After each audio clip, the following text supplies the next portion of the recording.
Black Scully on check, got a little hoodie on check. Welcome to another marvelous episode. Sorry for the tardiness today. Had a lot to work on. We are switching some things around for College Football Showdown, so had to work on the new overlays for that. We're now doing a vertical show, which I think is going to bode well for the various platforms we'll be on. That one will also be on our Instagram now, because we've underutilized our Instagram and our TikTok, which are probably two of the biggest entities when you're trying to grow your business. So just really been trying to hone in on that type of stuff. But like I said, we got a lot on today's show. We got a lot to cover. There's so much going on in the wonderful world of college football. So let's get to it. Let's talk about what's on the docket today. DeShaun Foster kind of shuts out the media. He limited his players' access this year. The amount of intel that you gain year one, I mean, even through the trials that you go through, I think you end up finding tribulations in the end of it, to be honest with you. So I think he learned a lot from last year. The lame duck period, we always talk about that as it pertained to, the president, people, the incumbent president. But I don't think we talk about it enough in college football, because Chip Kelly did him no favors. We'll talk about more about that a little bit later. Also on today's docket, Mack Brown saying Steve Sarkisian has the best job in college football. And it's incredible to see Austin when it's like this, and you know that Texas is 100% back. Because I didn't want to believe it, just because how bad they had been. Not bad is probably the wrong word. They didn't live up to their expectation for a very long time. So it's good to see them back on the stage. Tommy Castellanos, I don't know if he's crediting his offensive line or he's being real. He was talking, real big early in the season. We're getting a little bit closer to the game. And it's like, I don't want to be touched. So I don't know if that's a nod to his offensive line or he's just saying he just don't want to be touched. I don't know where we at with that, but it is what it is.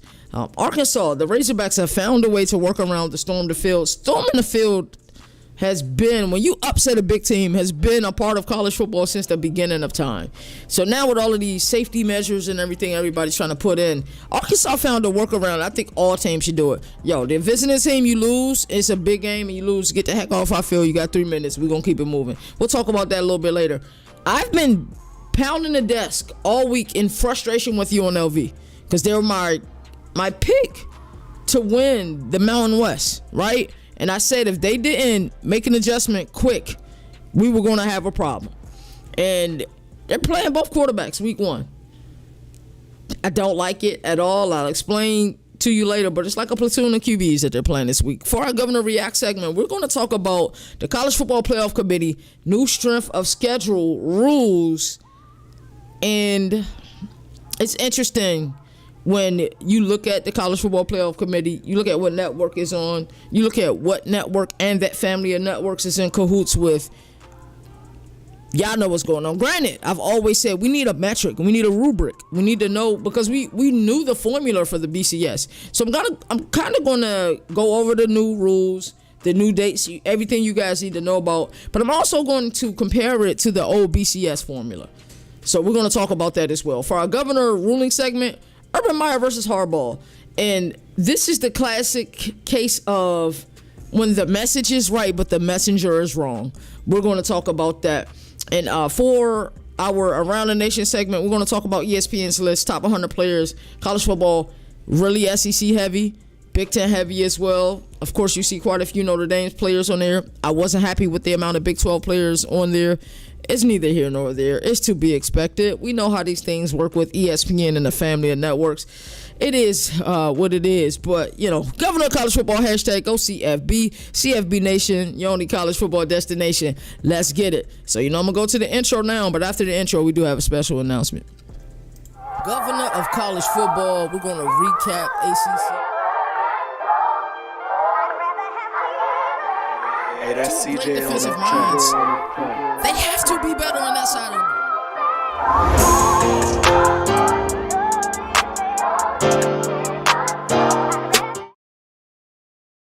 Alrighty, so we have a special announcement. You guys know we're going on tour this year. And each week we're going to put out a graphic with our tour. I think the biggest difference between our tour and other people's tour, and I really like to shout out to Josh Pate. Josh Pate was one of the first people I see that do this. Of course, there was people who were doing it before him, but he was the first person I see do it on a national scale, where week to week he's going to games. And the name of our tour this year is We Cover the Nation Tour. Week 0 is a week, and week 0 matters. And week 0, we will be at the MEAC SWAC Challenge. This is the 20th anniversary of the MEAC SWAC Challenge. We got NC Central versus Southern, so we will be in Atlanta, Georgia. Also monitoring the weather.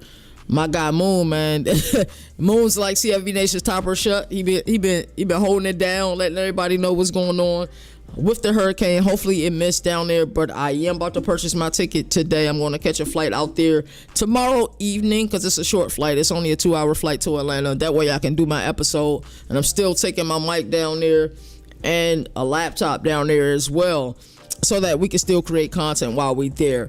I'm excited for this. I love our HBCU weeks. We'll have another HBCU week where we go to about 3 or 4 HBCU games, but we also go into bigger games. We're also we show love to everybody. That's just the way it is. So week 1, we are going to some huge games. We're going to Tennessee, Syracuse game. We are going to the Beamer Bowl, which is on Sunday. On Monday, we're going to TCU in North Carolina. And then on Saturday night, we're going to Clemson and LSU, which I think is the best game of the week.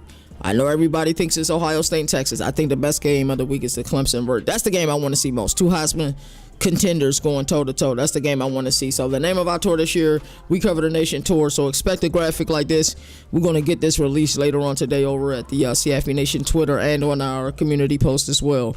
So every week we'll be doing this. I think the difference is there's weeks we go to 6 games. So we might end up putting out 6 of these. Week 1 is one of those weeks we're going to 6 games. So we end up putting them. Hopefully, I think we could do 6 of these in one little, tweet thing. I'm not sure. No, don't get me lying. But this is the special announcement. Let's get to our Into the News segment.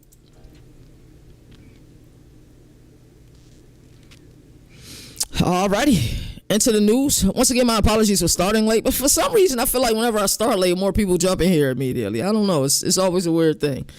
That's happened quite a few times. That's why I never get too mad when I start late, because more people are in here, right? All right, so for our Into the News segment, the first topic we're talking about, the first headline, DeShaun Foster shuts out the media at UCLA. And it's not the way that you think of, but, Bruins head coach DeShaun Foster has doubled down on restricted media player access, saying it's about protecting game plans and not giving opponents free scouting material. Ding, ding, ding, ding, ding. I told you guys what Zach Kitley does at FAU. We don't get a lot of access, right? And, Miss Katrina there, SID say, hey, she gave us the rundown. We don't talk about injuries. We don't talk about this. We don't talk about that. This is the way it's supposed to be, because sometimes players, I don't want to say unknowingly, but they talk the game, they understand the game, and they are media trained, right?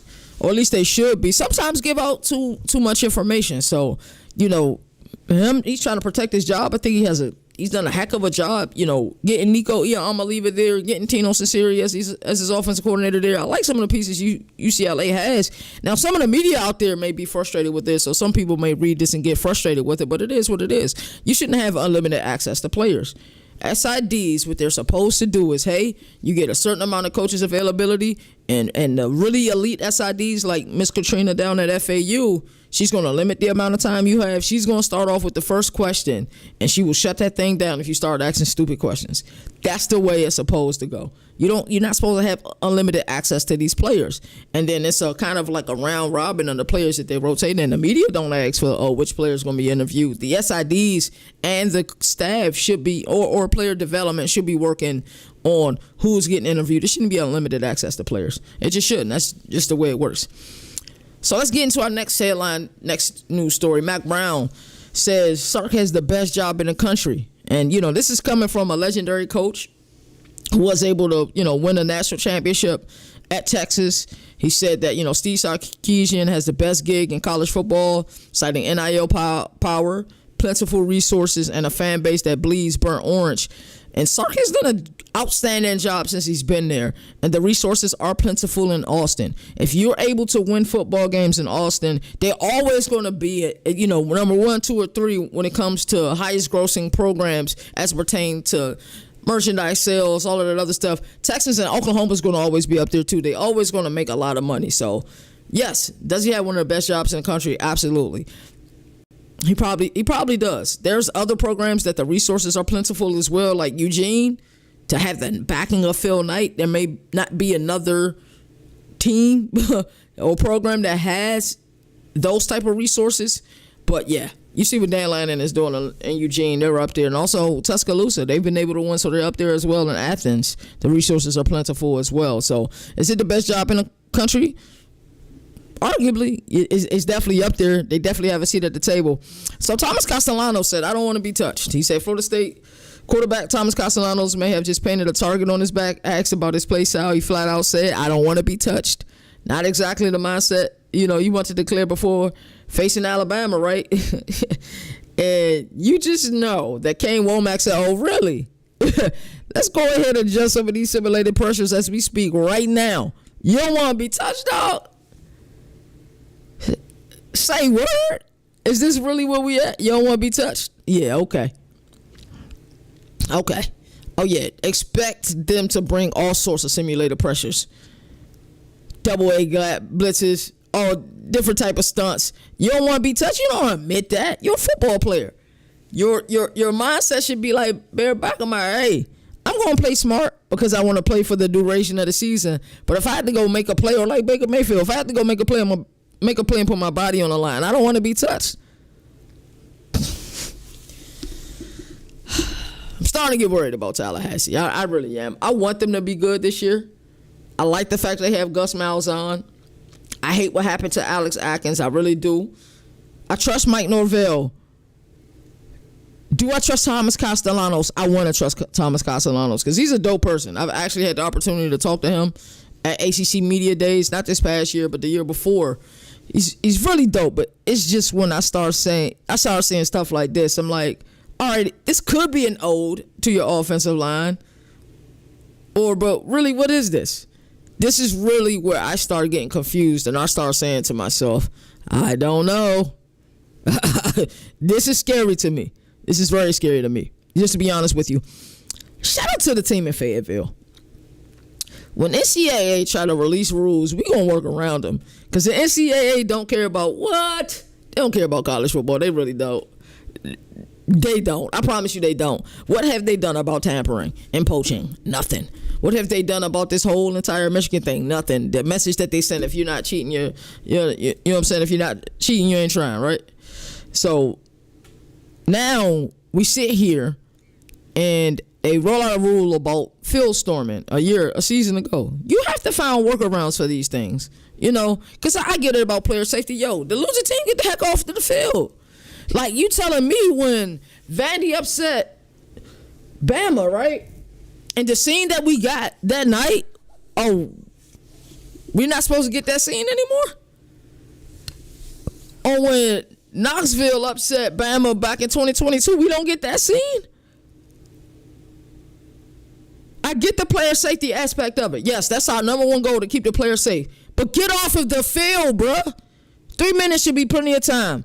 Oh, we just got upset. We should be embarrassed. We just got upset. Let's get the heck off the field. Yes, their fans have the right to celebrate. That's on them if they want to take their sweet time getting into the locker room. You got 3 minutes, dog. 180 seconds. And you going to see them put the 3 minutes up on the Jumbotron, too. You got 3 minutes to get off that field because we about to celebrate. You shouldn't even have to do that. But I loved it because, SEC jacked up fines to $500K for field rushing. So Arkansas came up with a workaround. After big wins, Razorback Stadium will run a 3-minute clock before the fans are allowed to storm the field. We should be seeing these scenes. Think about week 6 last year of the college football season, how epic that it was, right? That week was so epic. And we don't get, the reason we love college football is the pageantry, the upsets, the nuance of the sport, how much the regular season matters, and how a loss like this can truly affect your chances of making the playoff for the BCS back in the day. And we want to limit these scenes? Yo, Diego Pavia. Who didn't want to be Diego Pavia for a couple of minutes in that moment? His family out there. He's showing love to his heritage. Put the team on the back to go get a win. And, like, come on, bro. Like, he reminds me of Rocky so much. Oh, by the way, I probably shouldn't admit this. Yesterday, I don't want to say I watched the entire time because I did take a nap. Rocky 3 up until Creed 2. Now I want to redo it. 100%. Now I want to watch the first Rocky all the way up to Creed 3. I got to figure out the day to do that because I got a lot to do. Like, you know, we got two shows. Well, actually 3 shows today because I'm doing my show. You guys know I'm live every day at 11 a.m. I'm also doing College Football Showdown, which we're making some changes to it, but I think it's changes for the better. We're going to a vertical style show. So for people who are watching on their phone, it's easier viewing experience. We will be live on CFP Nation's YouTube. Easier viewing experience, live on CFB Nation's Twitter, live on my Twitter. That's something I haven't done with the show, but I'm starting going live on my Twitter as well, 2:30 p.m. And then we'll also be live on our IG, which has been severely underutilized, but we have a strong fan base there, and it's not fair that we feed in all of these other places. So Moon and I had decided IG, TikTok, that's where we're going to be at. And then every day for the rest of the college football season, we're going live on TikTok. So we have no choice. If I see Moon haven't gone live, I'm going live. It is what it is. And it'll be a quick recap of the show I did today. And then Tennessee, of course, Joey Aguilar has been named starting QB at Tennessee. And it was kind of like, you know, his reaction to it was like business as usual, right? And, you know, Coach Heupel, you know, said he loved the way Aguilar handled the QB battle. There were some questions we had in the midst of the storm where we're seeing tight ends being blurred out, you know, for Blurgate on the field. And we were trying to kind of figure out what's going on with Boo Carter. But, you know, at the end of the day, Joey Aguilar has his opportunity. He can flourish in this offense. I know I've been extremely critical of Tennessee and the way they moved this offseason. And they haven't moved, like, you know, as business savvy as I believe that they should have moved. But, you know, at the end of the day, this kid is talented. You know, playing in the SEC is a different monster, right? Than playing in the Sun Belt. Completely different monster. But, you know, football is football at the end of the day. Hey, man, they put their socks and their cleats on the same way. They strap up they chin strap the same way, bro. It's still football at the end of the day. And he happens to be in a system that, while I don't like it from a schematic perspective, it's easy to identify what the defense are doing because of the wide splits. Hey, you guys got 2 corners out there. I got trips wide out there. We're going to throw a quick screen. I like my blockers versus your 2 defenders and my wide receivers' ability to make a play. All righty, you covering those wide receivers, the numbers say run the ball. Very simple system that our Brown system is. It's a very simple system. But it works, especially when you have the players for it to work. So this can work. I know I've been very critical. My calibration, week 1, I'll be at the Aflac kickoff. I cannot wait for that. I will be there 100%. And I'll see from the sidelines. And if I'm wrong, I will come back up here. I think Tuesday will be my next show. Unless, because we'll be in Chapel Hill on Monday. I do have family near there, so maybe I can pop over at the family's house, borrow their Wi-Fi, and go live. Either way, we'll figure it out. It is what it is at the end of the day. So we will be there on the field for their first game for the Aflac Kickoff Challenge. So I'm excited to see it. And I'm excited to see what Joey Aguilar can do. It's a good test of what Steve Angeli is going to do as well on the Syracuse side of things. UNLV to roll with the quarterback platoon in Dan Mullen's debut. I hate it. I hate it. I hate it. Did I mention I hate it? You guys had all spring, all fall camp, and you telling me that neither one of these guys proved that they were worthy of starting? Excuse me, there's no way both guys proved that they were starting. Now, I was very critical of Rhett Lashley last year. But Rhett Lashley was in a tough position last year. He had a guy in Preston Stone that had been a stud for the program.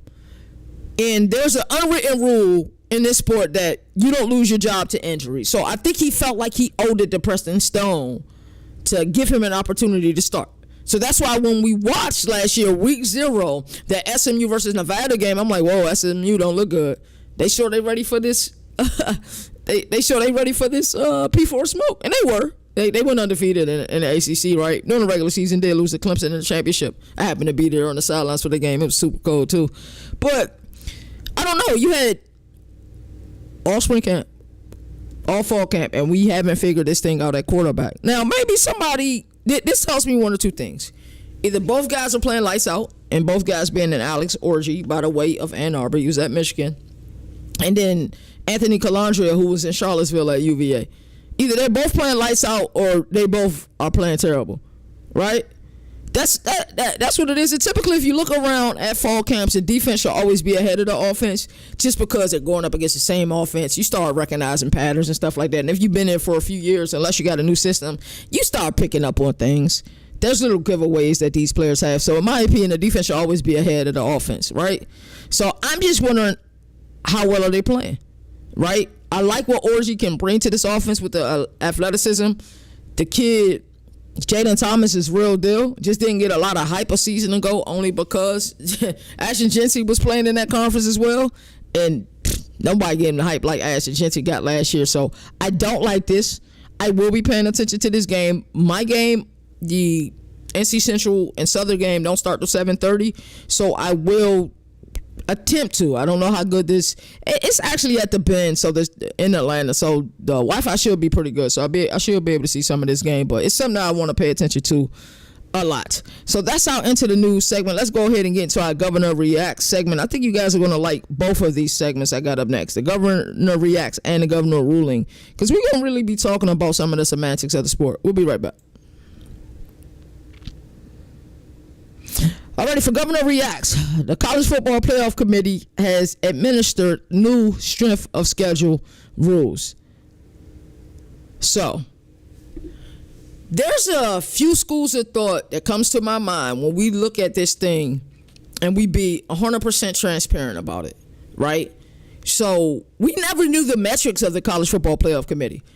And shout out to Rich Clark. He's a dope dude. That's who's on the screen now. I had a chance to meet him in person. I saw him at the Big 12 Media Days this season. I think he was also at the ACC Media Days this season. And last year, Jalen and I had a conversation with him for about 5 or 6 minutes last year about Notre Dame and how that works. So shout out to him. Rich Clark is a solid dude. So we never knew their rubric. We always knew the BCS rubric. We know what they used. You know what I'm saying? But with the College Football Playoff Committee, we kind of never knew what they were looking at because they were kind of real secretive about it. And for me, this is the right thing. I don't want people to get the wrong idea with what I'm about to say. This is 100% the right thing. Strength of schedule needs to be calculated in whatever rubric that they're using, and we'll get into exactly how they're going to calculate it a little bit later.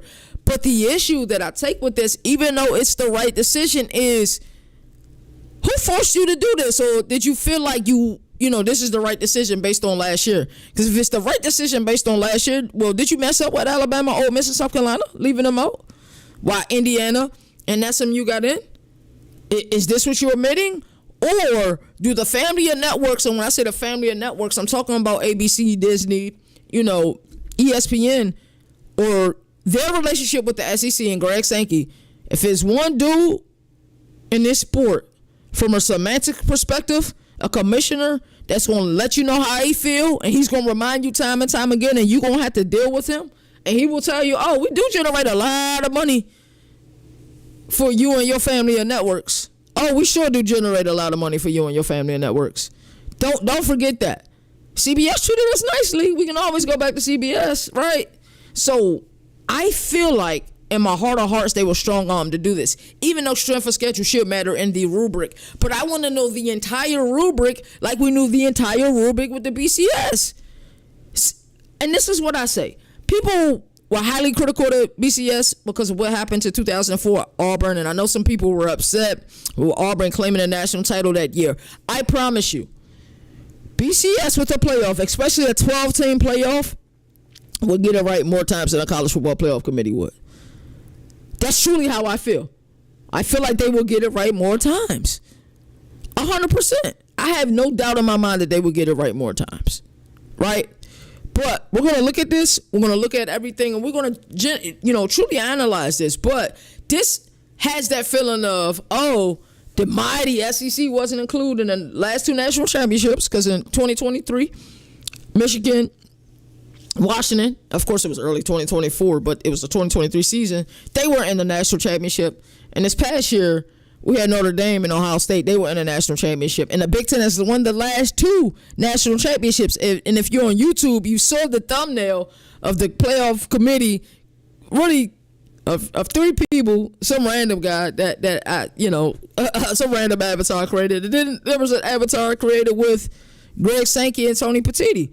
Greg Sankey's picket sign says SEC rules. And if you ever pay attention to my thumbnails, there's some thumbnails he's in, kind of like a Where's Waldo type of ordeal. So where's Greg? That's a game you should play every time you look at one of my thumbnails. And then also, we have Tony Petitti in there with a picket sign. Both of them have picket signs. His picket sign says last 2 national championships. So they're in the middle of a Cold War. They're not going to admit it. I'm going to admit it for them. They're in the middle of a Cold War. So, this is just where I'm at. So let's break it down, the new adjustments. Let's break it down in plain language. Like I said, it's one of those things where I think it's right, but why now? You know what I'm saying? That's the investigative part of me. Governor reacts. More so, Governor ruling is an editorial piece. Some of my favorite shows growing up were like the Sports Reporters. And many people probably thought that show was boring, but I loved it. Mitch Albom, a guy who wrote Tuesdays with Maury, loved that book. That's one of my favorite books. Him, and I forgot some of the other guys. I think Sanders was the black guy that was on ESPN. He was on there. They would have like a cycling class, and they would just talk about sports. It wasn't First Take-ish, where they're yelling at or Skip and Shannon when they were still on air. It wasn't that style of sports reporting. It was editorial pieces. Of course, they would debate every now and then, but it wasn't a good versus evil. Oh, you have to like the Cowboys. You have to hate the Cowboys. You have to like the Lakers. You have to hate the Lakers. It wasn't that type of show. It was a type of show where it was editorial, right? They are reporting on something, and then they're going to give their opinion on something. And like I said, naturally, there will be debates, but it was just a dang on good sports show. If you've never seen it, look it up on YouTube. I'm sure they have skits. It's probably going to be boring to, or you're not used to that style of reporting. But, in building this show, one of the things I wanted to do was have editorial pieces where we talk about the semantics of college football. That's why it is so important to me to have these segments, because I want to talk about it. It matters. I'm not saying I have any issues with college football. Still the best sport on this planet Earth. In the fall, it's undefeated, 100%. But we can still look at this from a semantic perspective and look at it as a half glass empty and say, hey, what are the things we need to fix from a semantic perspective, right? So these are some of the adjustments that they're going to make with the new CFP. We got enhanced SOS metric. Now, tougher opponents matter more. No more coasting through, cupcakes. Granted, the SEC gauntlet is so tough, they can schedule easy non-con games. And they're still going to have strength of schedules, like tough strength of schedules. Last year, Georgia Tech was the only non-SEC team that had the top 10 toughest schedule. This year, Wisconsin is the only non-SEC team that had a top 10 toughest schedule. I think more programs are going to start, especially the Big Ten, you heard what Kirk Cignetti said, are going to start having that ideology.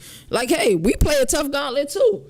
So we gonna play Circuit City University as well. Shout out to my boy Nino who coined that phrase, and we all use it. So if we say Circuit City University, they're playing a bad school. So enhanced SOS metric, like I said, now tougher opponents matter more. Record strength, it's not just who you play, but how did you do against them. This is what matters. This is when we start putting metrics inside of it, right? Because now you have the ability to pick 12 teams. We know the format, right? We know that, hey, you got some large spot. At large spots, you got your top 4 seeds. G4 gets one of those 12 spots. That's it. And so now you should be able to use metrics in order to figure this out. So record strength is not just who you play, how did you did against them. Beat a ranked team, you're rewarded. Lose to a bad one, you will be punished for it. I'm cool with this. I'm 100% cool with this. I'm not mad at this at all. I'm just saying, how did you get to this decision? Like ESPN. I'm sorry, not ESPN. College Football Playoff Committee. Blink twice if you need help. You don't need help, blink twice, bro. I got an army of people. We can go, you know what I'm saying? I'm from Level Street. We can go fight them with you. But blink twice if you don't need help. I feel like y'all got strong on. Like, I feel like it was one of these. Like, somebody had you up against the locker and say, yeah. Greg Sankey had Rich Clark and them like this, bro. I promise you. He had them like that. That is the only way that this went through. Even though it's the right decision, I'm still going to be critical of it and how did you get there. But I promise you, Greg Sankey and the Family Network said this. And this is exactly what happened. They got strong on. Let me fix my outfit. So, enhanced SOS metric, record strength, who'd you beat? Who'd you play? How'd you do against them? Beat a ranked team, you rewarded. Lose to a bad one, it will hurt you. Translation, the system is designed to make sure what happened last year doesn't happen again. SEC wasn't a fan of them only getting 3 of those 11 slots because, G5 gets 1 of those slots automatically. They weren't a fan of only having 3 teams in there. Weren't a fan of Big Ten having more teams in there. They just weren't a fan of that. They didn't like the fact that ACC got 2 teams. Because in the SEC mind, at this current format, we're not talking about introducing like 14 or 16 or what Tony Petitti's talking about, a 24-28 team playoff, which is purely talking about the 12-team playoff. In their mind, they should get 5 teams in. 5 of the 11 should come from the SEC. ACC should only get 1. Big 12 should only get 1. That's the way they feel, right? So I think this is designed to make sure that what happened last year don't happen again. 100%. I just think that's why that's designed like that. Alrighty, so I like the idea, but it just feels like they were forced to do this. That's where I stand with this. Great idea. Strength of schedule. We needed to know more of the rubric, but it needs to be more than just that. I think strength of schedule should be weighted higher than everything else. I do agree with that. I'm not upset at it. I just be wanting to know, hey, who forced our hand, bruh? Speak now and will forever hold your peace. That's how I feel right now. But let's compare it to the BCS, because there's a lot of people who aren't a fan of the BCS. I'm a huge fan of the BCS. The BCS only had 2 teams they could put. They didn't have the ability to have a playoff, right? So I look at it this way. If the BCS had the ability to have a playoff, I think they would, get it more right. And this is the thing that a lot of people didn't know about the BCS. It was human polls plus computer rankings. Computer valued opponent quality, but didn't consider margin of victory. Example, if you beat number 2 team early in the season, you keep that credit even if they fall apart later. BCS also had no issue penalized off schedules. So say what you want to say about the BCS, but the computers were cold, unbiased, and consistent. Yes, there were some years that we like to say those BCS busters, Utah, Auburn in 2004. Yes, but if they had the ability to have a playoff, they would have got it right. You know what I'm saying? So I feel like, the College Football Playoff Committee are humans. They are influenced by brand names, TV markets, and conference politics. Somebody had a committee like these, bro. I promise you they did. And in part 3, let's get to the fan angle. So here's why this matters. Every Tuesday from November 4th through December 2nd, plus Election Sunday on December 7th, these new rules are going to shape the college football playoff. And trust me, if Alabama, Georgia, Texas, Ohio State, and Michigan are going to be left out, it will be chaos. And of course they won't be left out. But now that SOS is a bigger portion of this, hey, we know what the college football playoff is going to look like. I can promise you I know what it's going to look like. And as badly as I want ACC to get 2 teams in, because I think Louisville is going to be damn good this year, I don't foresee it happening. I really don't. So this is the update. Strength of schedule does matter.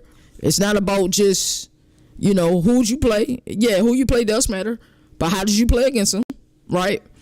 And, these bad losses are going to count against you. So teams with really...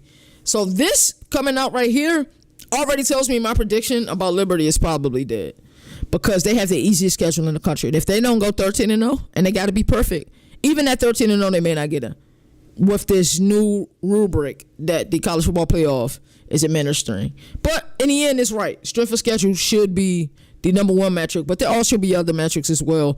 And I'll be interested to see how this plays out as the season progresses. Let's move on to our next segment, Governor ruling. I think y'all gonna like this one. Alrighty, for our governor ruling segment today, we're going to talk about Urban Meyer versus Jim Harbaugh. And not that they're going at it per se, but this is one of those classic situations of the message versus the messenger. It's one of those things where how can I put this? Let's say you are an alcoholic, right? Let's say I'm an alcoholic, right? And you aren't an alcoholic, clearly. And I'm not an alcoholic.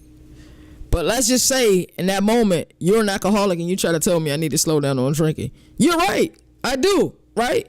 And I hypothesize this. I promise you I live a healthy lifestyle. But even though your message is correct, I'm not going to hear it because it's coming from you. Right? Y'all see what I'm saying? I'm not going to hear that message because it's coming from you. So we going to talk about this. This is real interesting. I'm going to give you guys some of the backstory. And you guys let me know in the comment section how y'all feeling about it. So Urban Meyer has a beautiful point. He said, Urban Meyer says Jim Harbaugh, Michigan suspension for sign stealing scandal should carry over to the NFL. And he brings up receipts. So I hate the fact that he's so right, but it's just a messenger, right? He references Jim Tressel as precedent since Tressel voluntarily accepted this a suspension when joining the coach in 2011 after the NCAA violations. In essence, Meyer's message is right. The NCAA and NFL have blurred accountability before, so technically the NFL could step in on Harbaugh, right? So all he's saying is like, listen, Jim Tressel was held accountable for this, right? I think that as much as he could do, he could only help the coach in a replay room or something like that. So he would have had more opportunities, but then I feel like the NCAA had more of a stronghold on the sport because it wasn't openly paid for play. People were getting paid. They just weren't getting paid in a way that you and I know now via NIL, via third party, you know. So I look at this, I'm saying he's right. Jim Tressel got suspended, the NFL honored it. The most he can do was he worked in a replay room for the coach. That was it. They honored the suspension. He couldn't coach it at all. And at that time, he could have got a job at both levels, at the collegiate level and at the NFL level. But the NCAA had more of a stronghold on the sport because it wasn't as chaotic as it is now. From a semantics perspective, it wasn't nearly as chaotic because there wasn't pay for play, even though there was under the table, but there wasn't in the open pay for play, and the respect to amateurism still exists. You are a student athlete, we will give you a stipend. The stipend, even though it's bullcrap, is supposed to last you for the duration of your semester, right? That's the way it worked back then, and I feel like the NCAA had more of a stronghold. I think Charlie Baker and company now don't care. They say, y'all wanted the Wild Wild West, guess what we gonna give you? The Wild Wild West. And that's 100% what's going on now. They're not holding nobody accountable for nothing. If you think them holding Michigan, you know, that them sanctions were holding them accountable, they weren't. Them sanctions was BS. Them sanctions was 100% BS. I promise you they were. So, in essence, in the purest form, Urban Meyer is 100% correct. If we look at how they handled things back in the day, shouldn't the NCAA, you know, show cause carry over to the NFL? Based on the Jim Tressel situation, Urban Meyer is 100% right. So here's where we have the message is correct, but who's the messenger delivering it, right? Urban Meyer making a case, you know what I'm saying? Making this case is where the credibility collapses. And not because we don't respect him. Great college football coach, been able to win at two different programs. Should have had a chance back in 2003 with Utah as well. He's done a phenomenal job at the collegiate level. So, but the things that happen in Jacksonville is where we start to blur the lines of the message versus the messenger. On-field disaster. I think they were 2-11 in his only season there before he was fired. The Jaguars look disorganized and unprepared every week. Toxic culture, allegedly. We have to use the words allegedly when we say this. Multiple reports of abusive behavior towards players and staff. Famously called his assistants coaches losers. Player abuse allegation. Kicker Josh Lambo accused Meyer of kicking him during warm-ups, which Lambo made public after Meyer's firing. The off-the-field scandal. This right here is where we get the message versus the messenger. We are comparing sign stealing, right, which Harbaugh didn't do. I'm sure he knew about it, but he himself didn't do it, right? The cheeseburger gate thing was crazy. He bought a kid a cheeseburger. The kid was hungry, and he bought the kid a cheeseburger. He should be able to do that, right? But after the loss to the Bengals, he went to his favorite, you know, I think it's his club, if I remember right, or his bar, if I remember right. Stayed in Ohio, skipped the team's flight back to Jacksonville, right? Days later, a viral video surfaced of him in a bar with the young woman dancing on him. Yeah, that that was crazy. You know what I'm saying? That's why I say the message versus the messenger here. It's like one of those things, right? And a bunch of stuff. Typically, when you're the coach of a either NFL organization or a program at the collegiate level, and you don't do well, typically a bunch of things come out. You kind of have, I don't want to say a loser's mentality, but the loser's mentality come out. Well, yeah, he did this, he did that. You know what I'm saying? Like, that stuff that would have never came out while he was there, but while he was gone, a bunch of stuff came out. And people were saying they were uber unprepared, didn't know a lot of the names of the players they was facing. Urban Meyer knows ball. I don't believe that. He went at the collegiate level for a reason at multiple locations. You know, I can't say that's true, but this is allegedly what reported. So I think Urban Meyer is right if we're looking at how historically the NFL has handled things. But this is a new day and age. I think if somebody else said this, maybe if Nick Saban had said this, I think it might have had a little bit more credibility because of the message versus the messenger. But hey, I mean, at the end of the day, he's right, man. So Urban Meyer is calling for accountability in the NFL, but it's like the pot calling the kettle black. It's like one of these type of situations. The message versus the messenger definitely didn't. I don't think the delivery was there the way it should have been. But we're going to move right along to our next segment, Around the Nation. And for this Around the Nation segment, we're going to talk about ESPN's list of the top 100 players. We're going to take an ad break. We will be right back. Look at you out here using all these other sports books, and you ain't even using the best one. BetUS. Get 125% match bonus when you use the promo code CFP Nation. Yeah, you heard me correctly. 125% match bonus on your first deposit using that code CFP Nation. We know that college football is in the off season, even though we don't celebrate that. You know, CFP Nation, we do college football 24/7, but there are plenty of things for you guys to bet on. Who will have the most wins? OKC Thunder or Cleveland Cavaliers? Can Luka and LeBron make it all mesh to make it to the play-in tournament? Maybe you're a college basketball guy ready to risk it all for Florida to make it to the big dance. Basketball isn't for you? Maybe you're a football guy. Well, BetUS got you covered with this year's UEFA Championship. Can Liverpool or Barcelona win it all? Will Erling Haaland or Harry Kane lead their teams to victory? May is going to get popping when the Kentucky Derby hits town. BetUS has you covered in that way too, with all major horse racing events. Point is, type in that promo code CFB Nation and go get that money.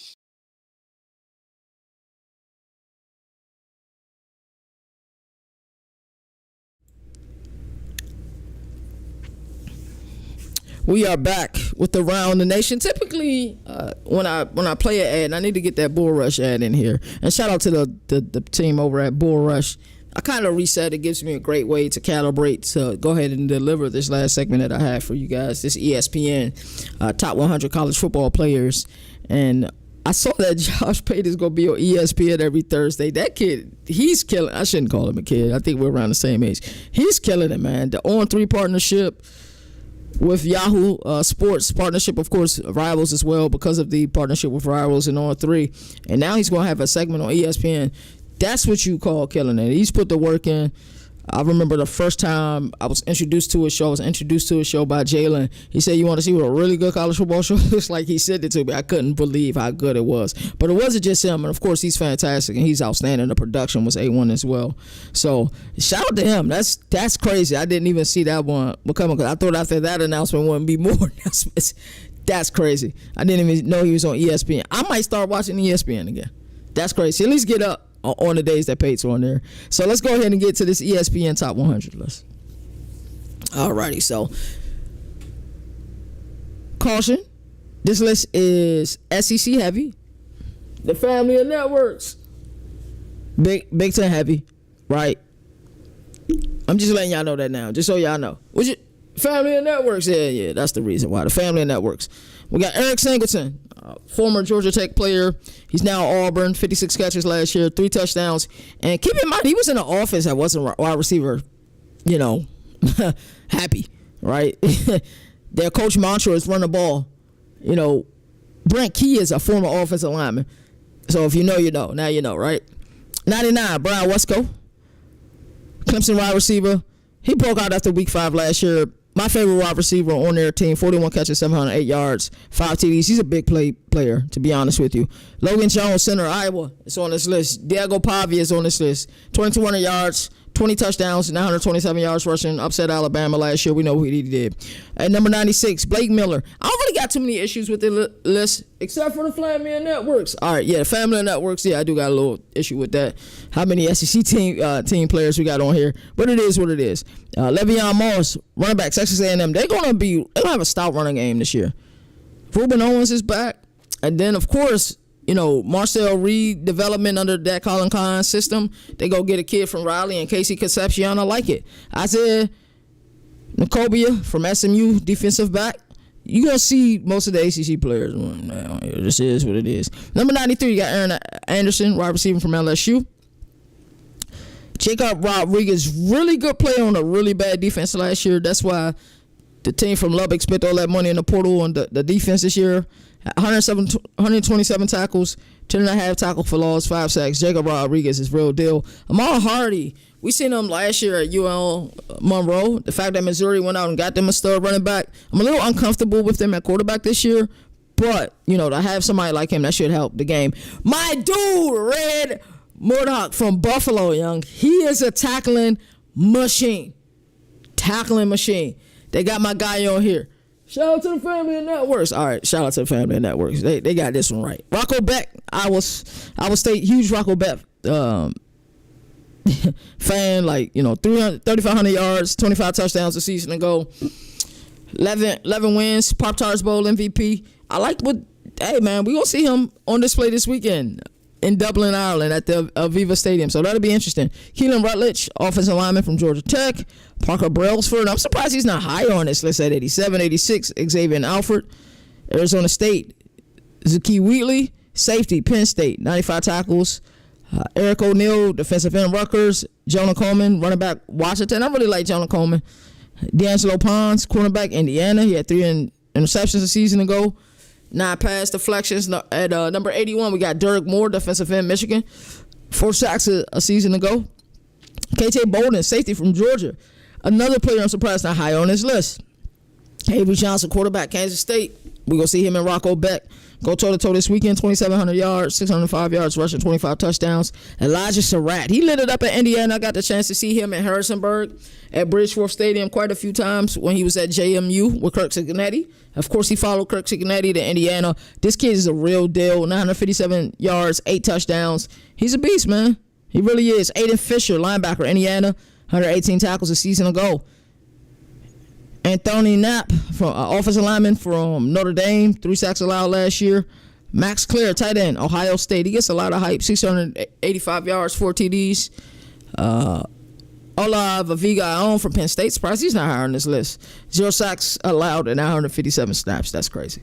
That's wild. Coming in at number 73, Xavier Scott from Illinois. This is where we're about to get SEC and Big Ten heavy. Number 72, Zane Durant, defensive tackle, Penn State. Coming in at number 71, Caden Green, offensive guard, Missouri. At 70, Kevin Jennings, my dog from SMU. 3,200 yards passing last year, 28 touchdowns. Even though I think there's more film out on SMU this year, I think there's a slump this year in the ACC. I like Louisville more than I like them this year. I probably put them and Miami in the same boat. I just got to see it with Miami. I can't give them that type of credit until I see it. And then I think Louisville will be fighting with Clemson for the top 2 teams. But then there's like this Duke, Georgia Tech could also compete in that conference as well. Quintrivion Weisner at number 69. Running back for Texas, eclipsed 1,000 yards last year. And C.J. Baxter is back this year. I'm super happy about that. Haynes King, 25 touchdowns, 2 interceptions, injured shoulder, play hurt, and he can really run. He does a great job running the RPO as well. Carnell Tate, wide receiver, Ohio State, 733 yards last year. Ahmad Reed Adams, offensive guard for Texas A&M. Eli Stowers, tight end, Vanderbilt. Michael Tath, safety, Texas. Cage Casey, offensive tackle, Boise State. Sonny Styles, linebacker, Ohio State at 62. At 61, Malik Muhammad, cornerback, Texas. At 60, Jason Henderson, linebacker, Old Dominion. Whit Weeks, linebacker, LSU. Shout out to his brother, Wes Weeks. I think they're a really good pairing. At 58, Torian York, Texas A&M. At 57, David Bailey, Texas Tech. 56, Christian Miller, defensive lineman, Georgia. 55, they got my dog Desmond Reed on here, running back, Pitt. 1,700 all-purpose yards. He's the real deal. L.T. Overton, defensive lineman, Alabama. Josh Hoover, quarterback, TCU. We had an opportunity to interview him at Big 12 Media Day. Shout out to Josh Hoover. put my dog on here, bruh? I ain't see this one. My apologies, family and networks. My apologies, man. I got Sawyer Robinson on here, man. 3,071 yards last year, 28 touchdowns. Hey, Sawyer Robinson, I think he's the best quarterback in the Big 12. I know Moon thinks it's Devin Dampier. I know other people think it's Sam Levitt. It's Sawyer Robinson. And we're going to see it on the field this year. I like my prediction in Baylor. I promise you that. Blake Horvath. He should be up here. Quarterback from Navy. Dude, his family is super dope. Super dope. He's a stand-up guy, too, man. I'm rooting for him. Dante Corleone. We had the opportunity to interview both Blake Horvath and Dante Corleone during our media day cycle. We really put in some work this past media day cycle. We really did. I want to go to more next year. I might be skipping the ACC. Message. Number 48, we got Jaden, Virginia Morgan, Edge, Boise State. 47, got Caleb Banks, defensive lineman, Florida. 46, Antonio Williams, Clemson, had 904 and 11 yards and 11 touchdowns last year. Isaac Brown, my dog from Louisville, 1,173 yards, 11 touchdowns. He's dope. Duke Watson, the running back behind him, is dope too. Dylan Thieneman, came over from Purdue. 70 solo tackles last year as a safety. He's a beast. He's going to perform in Eugene this year. Coming in at number 42, we got Corey Perch, defensive back from Minnesota, 5 interceptions, also a return threat. Christian Gray, defensive back, Notre Dame. They got my dog, Kyle Lewis, on here, top 40. Okay, Kyle Lewis, 101 tackles, 4 interceptions. He's a beast, man. If Anthony Hill wasn't in college football, he'd be, I think, the best linebacker in college football. Avion Terrell, cornerback, Clemson, 3 forced fumble, 13 pass breakups. He's a beast. CJ Allen, linebacker, Georgia, 76 tackles, 3 picks. Jake Slaughter, center, Florida, 0 sacks allowed. Best interior lineman in all of college football, for my opinion. Trey White, edge, San Diego State, had 12 and a half sacks a year ago. Mikael Kamara, defensive end, Indiana, 10 sacks a season ago. Number 34, Katron Allen, running back, Penn State, 1,100 yards a season ago. 33, Ruben Bain, defensive lineman, Miami. I was surprised he won the ACC Media Days this year, but he's a bona fide killer. My dog, Chandler Rivers, up here, 13 completions allowed last year. That's crazy. That is some Revis Island type work right there. Jamal McCoy, who I think the best corner in the nation is. 4 interceptions, ACL rehab, but, the Vols are hoping he'll be ready for the season. Mekhi Hughes, running back. He's at Tulane last year. At Oregon this year, 1,400 yards, 15 touchdowns. He's legit. Carson Beck at 29.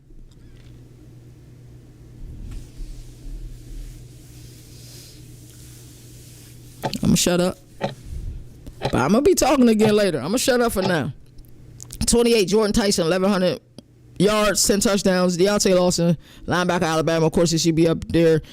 Danny Denton Sutton from Penn State is at 26. 25, DJ Lagway, 1,900 yards. This is purely off potential. 12 touchdowns. Francis Maagua, Miami, 0 sacks allowed.